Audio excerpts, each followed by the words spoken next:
Kinakain may lasa, malasa. Betchin nga, may lasa yung binila ang betchin. Isang Dito, sa gabi rito.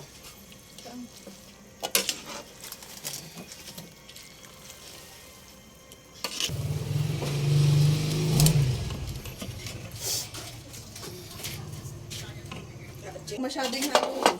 Sayang ko.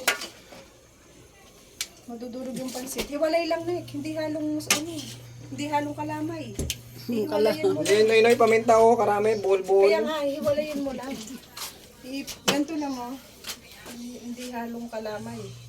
Hiwa-hiwalay mo lang na gano'n. Kalag-kalag. Ganyan-ganyan lang yung halo dyan, hindi yung kalamay. Kalag-kalag daw. Balik mo lang na gano'n.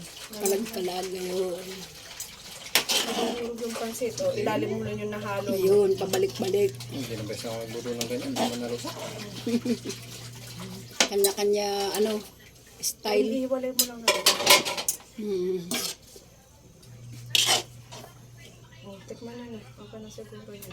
Okay na, gawin ko ah. Pag matabang ka, kailangan yung pati asin ah. Lagyan mo sa'yo.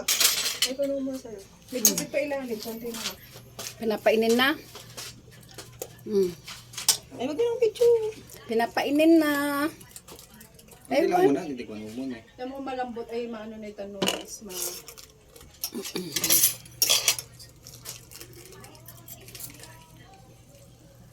Tigas pa. Tigas pa raw. May tubig pa naman sa ilalim. O, ano mo pa ilalim, Nek? Yung ibabaw ilalim mo. Nek, yung ibabaw May tubig pa naman eh. May tubig pa kasi sa ilalim. May tubig pa naman daw. Huwag-huwalay kasi Habang di pa tuyo ang tubig.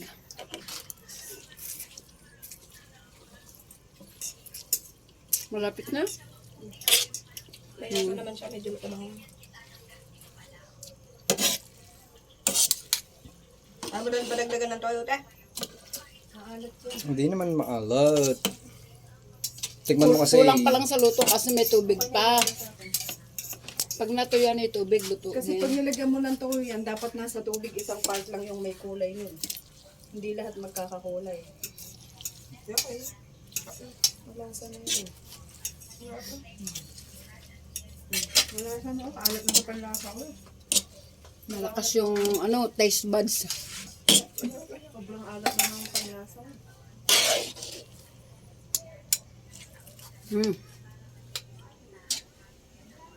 Wala tayo nalagyan ng pamimigay. Meron kadami andun sa lamesa. Nilagay naman natin kanina habang kumukulo, diba? Yung kikyan. Kasi nilanggal mo ulit. Nilagay mo lang ng luto na yung Pansit. pansit. May tubig pa nun. Lumasa na nun. Okay na. 1.5 kilos. Ano, naririnig yung salita namin.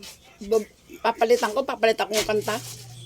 Sinayang mga bata yung tinapay. Lalagyan ko ng acapella ko. Okay. Sabi ko sa inyo, bigyan niya isa. Pwede nang mamigay. Ganon po yan guys, pwede nang mamigay. Ano to, nakalaga na itong itlog? Ata, ayan po guys, pwede nang mamigay.